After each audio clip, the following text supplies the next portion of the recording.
Bang, sorry bang. Aman.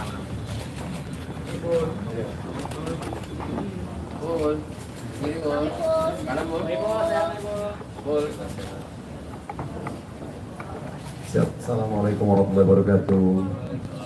Yang saya hormati Bapak Kapolres Jakarta Barat, Bapak Kapolsek Tambora, juga seluruh jajarannya. Yang saya hormati juga pengacara saya, Bang Raja, keluarga saya, dan juga teman-teman wartawan. Terima kasih atas kehadirannya. Ya, hari ini saya ingin memberikan sebuah dukungan kepada Kepolisian Republik Indonesia untuk tetap selalu memberantas yang namanya narkoba. Dan saya sangat bangga dengan Polres Jakarta Barat dan juga Polsek Tambora sangat begitu sigap dalam memberantas narkoba, walaupun saya tidak terlibat di dalamnya. Paling tidak saya ada pengalaman bahwa begitu sigapnya mereka, ya, apabila ada orang yang terindikasi dengan narkoba seperti itu. Justru dengan kejadian seperti ini, saya bersyukur ternyata orang di dekat saya ada terindikasi narkoba. Tadinya saya nggak tahu. Jadi saya sangat berterima kasih sekali kepada Polres Jakarta Barat dan juga Polsek Tambora. Terima kasih banyak. Jadi saya juga sempat nggak percaya kalau ternyata asisten pribadi saya dia salah satu pemakai narkoba. Dan alhamdulillah atas izin Allah, saya dari mulai kecil sampai usia saya sekarang tidak pernah yang namanya menyentuh narkoba. Sedikit pun, setetes pun, seapapun tidak pernah di dalam tubuh saya. Dan saya akan siap mendukung Kepolisian Republik Indonesia untuk memberantas narkoba yang ada di Indonesia. Itu saja. Terima kasih. Bang Ipul mau nanya dong, kan pas saat kejadian Bang Ipul kan bersama supir ya. Nah pada saat itu mungkin bisa diceritain kenapa Bang Ipul tetap melaju jalan gitu. Baik, ya jadi gini, saya itu pertanyaan sangat bagus karena terus terang saya merasa tidak punya salah, saya merasa tidak punya dosa. Tiba-tiba ada motor sebelah kiri nyuruh saya berhenti, tapi dengan cara yang tidak baik gitu ya. Jadi saya otomatis refleksi sebenarnya gitu. Akhirnya saya tiba-tiba berpikir, walaupun memang sempat yang memberhentikan saya itu sudah menjelaskan polisi, tapi saya tidak begitu percaya gitu kan. Masa polisi seperti ini itu suruh sana apa dengan saya gitu. Sedangkan semua perlengkapan lengkap, ya kan, plat nomor aman gitu kan. Saya juga nggak ada narkoba, nggak ada apa gitu. Jadi saya takut. Nah, saya di situ justru cari perlindungan, mau cari kantor polisi karena yang ngegedor saya ngaku polisi. Di situ saya makanya saya jerit, saya bilang, akhirnya saya berpikiran negatif. Saya mohon maaf banget kepada tim dari Polsek Tambora yang saya tiba-tiba udah berpikir negatif. Saya pikir begal, makanya saya teriak-teriak, begal, tolong ini saya Saiful Jamil, sampai teriak begitu, meyakinkan masyarakat bahwa saya benar-benar dalam keadaan lagi apa namanya, ya lagi minta tolong gitu. Itu aja sih mungkin salah satu alasan saya kenapa saya terus melaju, karena saya lagi mau cari kantor polisi. Saking takutnya, padahal saya ingat gitu bahwa di ujung jalan tuh ada Polres yang begitu bagus, ada masjidnya, tapi begitu kondisi pada saat itu saya ngeblank gitu. Jadi saya cari perlindungan seperti itu aja. Pada saat Bang Ipul terus melaju nih, Bang Ipul sempat nanya ke si asisten atau si S ini nggak, kenapa ini gitu. Terus si S, apa jawaban dari si S ini? Nggak ada, karena saya tidak ada curiga kepada asisten saya.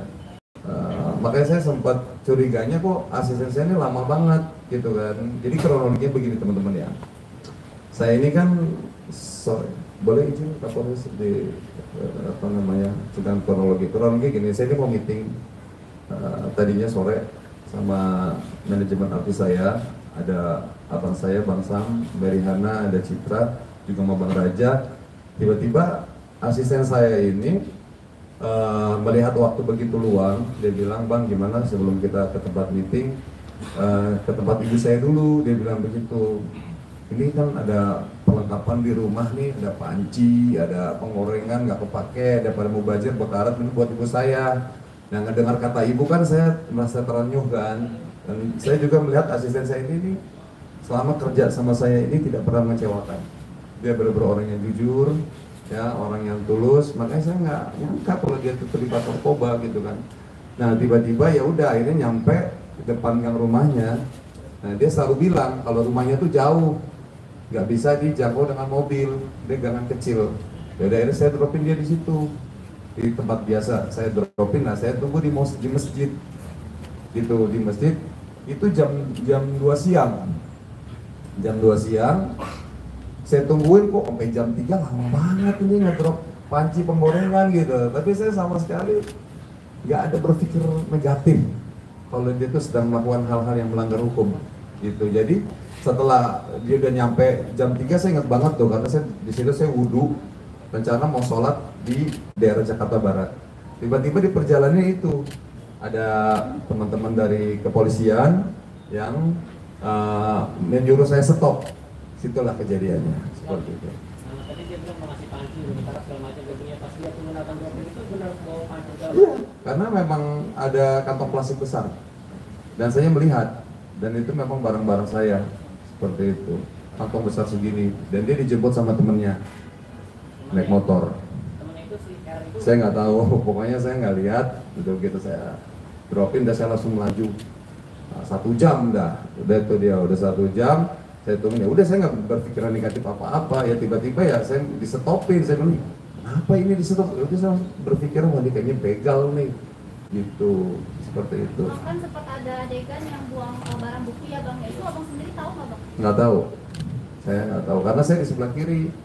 Pokoknya saya nggak tahu kalau si asisten saya ini terlibat narkoba, nggak tahu, itu aja sih. Tapi enggak nggak bang, pas si S ini buang barang itu nanya itu apa yang dibuang Enggak. gitu bang? Enggak, saya justru fokusnya yang ngejar-ngejar gitu, bekal-bekal, saya bilang begitu. Bang itu kan bang itu pada saat buka mobil kemudian turun terus menjelaskan segala macam sampai jatuh duduk ke bawah, terus ada orang pakai bawa borgol. Apa rasanya? Maksudnya shock, maksudnya kok dikepung kayak gini gitu? Iya, karena saya kan di situ masih belum yakin kalau itu adalah pihak kepolisian, jadi saya masih tetap ingin membela diri gitu, seperti itu. Ada kabar diseret-seret itu benar apa enggak bang itu? Enggak sih kayaknya, alhamdulillah enggak ada istilah. Dia mungkin karena saya mempertahankan diri ya, takutnya ya bukan polisi, itu aja sih yang saya khawatir. Ternyata begitu saya nyampe sini ada tulisan Polsek Tambora, saya baru tenang. Alhamdulillah benar ini polisi. Saya tadi berpikir, wah saya mau dibawa kemana nih? Wah udah berpikir, wah kayaknya saya bakal dibunuh gitu kan. Soalnya ya karena bapak polisinya nggak pakai seragam, pakai baju preman gitu, itu yang bikin saya akhirnya agak sedikit curiga gitu. Terus kalau tadi dibilang 3 penyidik tadi itu memang tidak berpakaian polisi atau Iya, seperti karena apa? sedang dalam proses penyelidikan, penyidikan kan harus berpakaian sipil. Kalau memang penyamaran, Iya. kasih dan. Bang Pul, maksudnya abang nggak tahu itu, nggak tahu barang buktinya itu adalah narkotika itu, atau nggak tahu pas anda lihat itu dibuang? Nggak tahu dia itu terindikasi narkoba. Jadi saya nggak fokus dia buang apa, dia terlibat atau, saya baru tahu dia terlibat itu pas di sini, gitu, seperti itu. Dan sempat dipertemukan waktu pas ketahuan dia narkoba, Bang Ipul sempat dipertemukan dengan S. Kenal S di mana? Bang Ipul itu ngelamar kerja atau dikenalin sama siapa? Di mana? Dikenalin dengan siapa atau dia ngelamar datang? Oh iya, dia ngelamar kerja 1 tahun yang lalu. Dan kerjanya bagus, makanya saya tidak nyangka kalau dia terindikasi narkoba. Berarti selama setahun ini nggak ada kecurigaan terhadap Tidak ada, orangnya karena baik banget. Makanya di sini saya harus ini ya, apa namanya, harus hati-hati sekarang memilih teman, ya, memilih calon pekerja, harus benar-benar selektif gitu. Karena yang saya pikir baik ya ternyata seperti ini gitu. Ini mungkin menjadi pelajaran buat saya. Itu sudah ketemu S mungkin di dalam apa? Sudah cukup teman-teman ya, terima kasih banyak. Dan apa yang dibicarakan? Tidak ada. Cukup ya? Oke, terima kasih. No. Berarti Bang Ipul ini udah bebas ya bang? Udah di sini.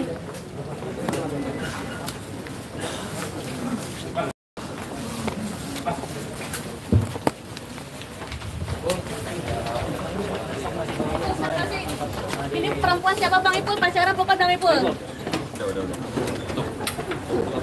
I love you Rena. Rena. I love you Rena. Berat Rena.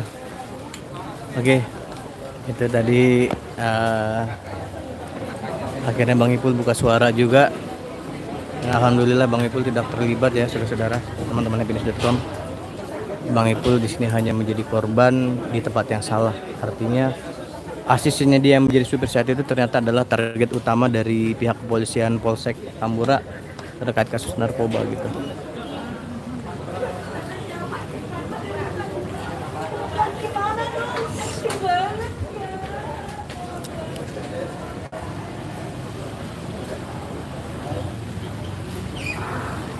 Oke, jadi Bang Ipul hari ini resmi pulang setelah dipastikan tidak terlibat dalam kasus narkoba kali ini.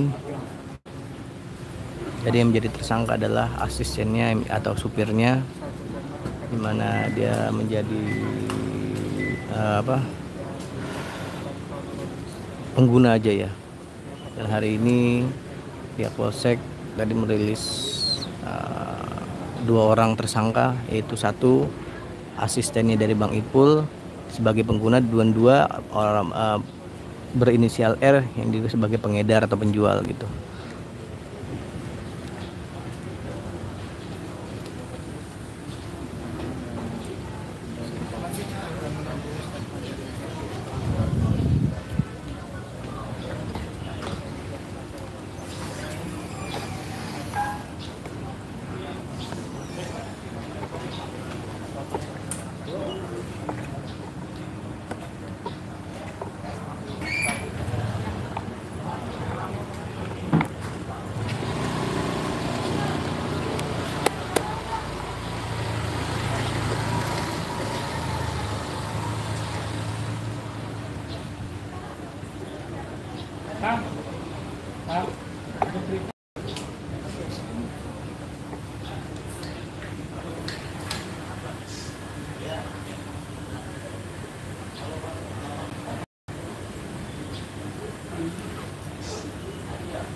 Oke teman-teman, itu tadi ya wawancara dengan Bang Ipul setelah resmi dibebaskan dan Bang Ipul masih di dalam. Nanti kita lanjut lagi setelah Bang Ipul keluar dan mau pulang. Oke guys, jangan kemana-mana, stay tune terus di happynews.com. Assalamualaikum warahmatullahi wabarakatuh.